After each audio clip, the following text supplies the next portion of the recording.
6-man Area 5 has the Heritage Golem and the Protrusion Sphere. Let's focus on the Heritage Golem first. It will harden its defenses at below 90, 60 and 30% HP. It will trigger Defenses Harden Plus or Plus Plus based on Brave damage taken, and it will finally get rid of it once the effect has been gone. The Defenses Harden Plus and Plus Plus has the following effects. The shields will have Brave and Damage Resist up. It will have 100% non-elemental Brave damage resist, and HP cannot be lowered below a certain amount. And based on Harden, Harden Plus and Harden Plus Plus, the Heritage Golem will either absorb non-fire, thunder and water damage, absorbs non-ice or earth damage, or it absorbs non-water and earth damage. When this happens, the Protrusion Sphere and the small Protrusion Sphere will inflict all the enemies with paralysis upon taking the turn while it is active.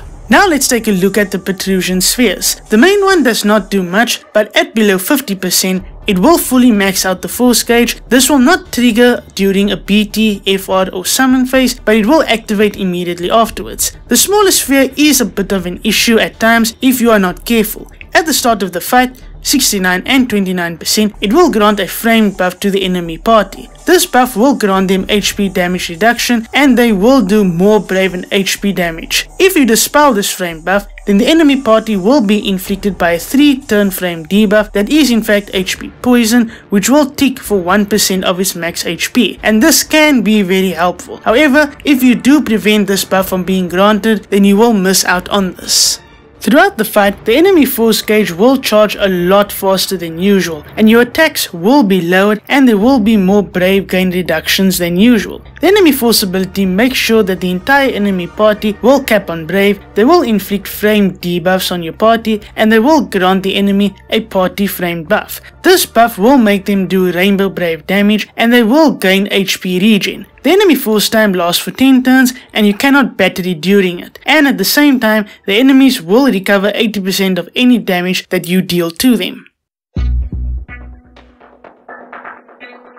Now this is a new section that I have included, courtesy of my community that voted in a previous poll. Thank you all for this. The main issue within this fight is the golem and the shields it places. You may have seen that Kain has been used here, but you can do it without Kain. You can replace Kain with Raziel or Pain, or you can use the twins and Balthier instead, as they are synergy. Using Force Echo characters will be very helpful here due to the golem placing shields and you having to get rid of them. Squall, Raziel, Neon and Tifa can fill your DPS roles. Supports such as Aerith, Lena and Hope will ensure your party's survival. Aerith can ensure that the bosses do not buff themselves and can prevent debuffs, while Lena can also prevent debuffs too. Pain, Mog and Raziel and Seymour can remove buffs from the enemies, while Pain, Mog and Raziel can also remove debuffs from your party too. Other characters such as Zack, Beatrix and Warrior of Light can provide your team with some protection from the AoE attacks thrown at you. Lydia is also a standout here, as she can ensure you are hitting water weakness always, since the golem loves to change its resistances. You can also use Setsa if you want to break the golem shields by using Rainbow Brave damage. Here are some examples of team compositions that I have given you. I do hope that this helps you. Balthier gains a rework with this event. At crystal level 55, Snatch Shot gains +2 uses. It becomes a 5-hit Brave and 2-hit HP attack. It has an 80% chance to steal 3 buffs from the enemies. Brave potency of 132% per hit, increases Brave to single targets by 60%, allows for 120% stolen max Brave overflow, increases Brave by 20% of HP damage dealt after the first HP attack, deals 50% splash damage to the enemies after each HP attack, and it will grant 1 level of Way of the Sky Pirate for 8 turns, and when inflicting or attacking a target afflicted with break, it will grant an additional level of Way of the Sky Pirate.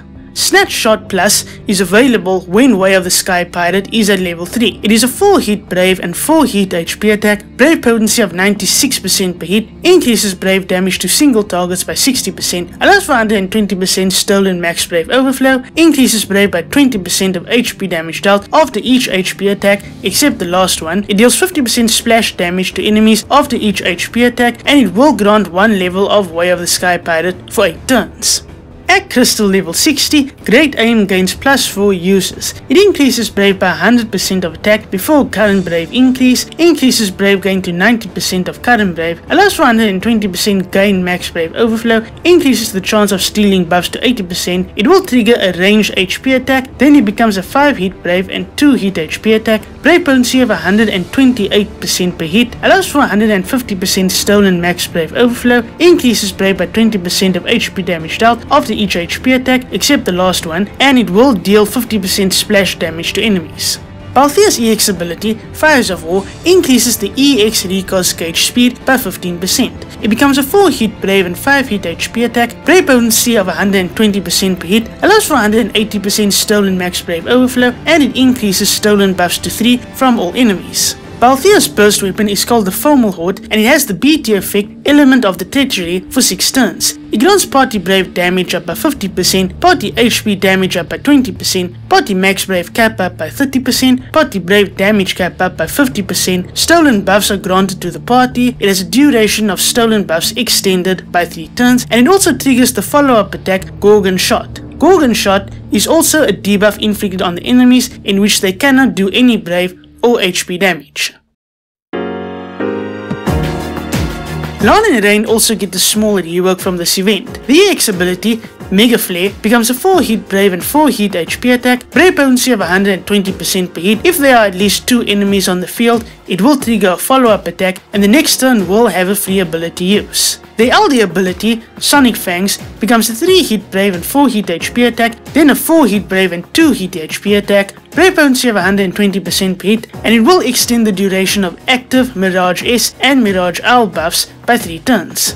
Their burst effect, Blossom Storm Plus, also gains a bit of a rework. It becomes an 8 hit Brave and 2 hit HP attack, Brave potency of 300% per hit, increases Brave damage cap up to 200%, and it increases max Brave cap up to 350%. Lan and Rain gain their Force weapon and their partner is Yuri. Their FR ability is called Eternal Link and the HP damage bonus will go up by doing the following: 30% when a party member deals HP damage to multiple targets, 20% when a party member attacks with 1 element, and 20% when a party member attacks the enemy with 2 elements. In terms of my thoughts on this fight, this is a mechanic heavy fight and the golem is mainly your issue here. The Protrusion Spheres don't do much, but do be careful of them as they do have their dangers too. This fight you have to be very careful of what the golem does and when it changes its resistances and its defenses, especially when it throws the shield up. Be sure you have enough damage to take those shields down as it will hinder your performance with HP damage greatly. When it comes to Lan and Rain and Balthier, I do think that Lan and Rain get an okay rework. Their Force weapon is also fine, it's not something that you really need. With Balthier, I do actually like his burst effect, it is a very good one. Gorgon Shot does come in handy, but again, you don't need to use either of these characters in this fight, and you can do the fight without Kina. So in terms of Balthier and Lan and Rain, not bad, but not really necessary. I do hope that this guide has helped you, and if you enjoyed the video, you can give it a like. But other than that, goodbye and good luck.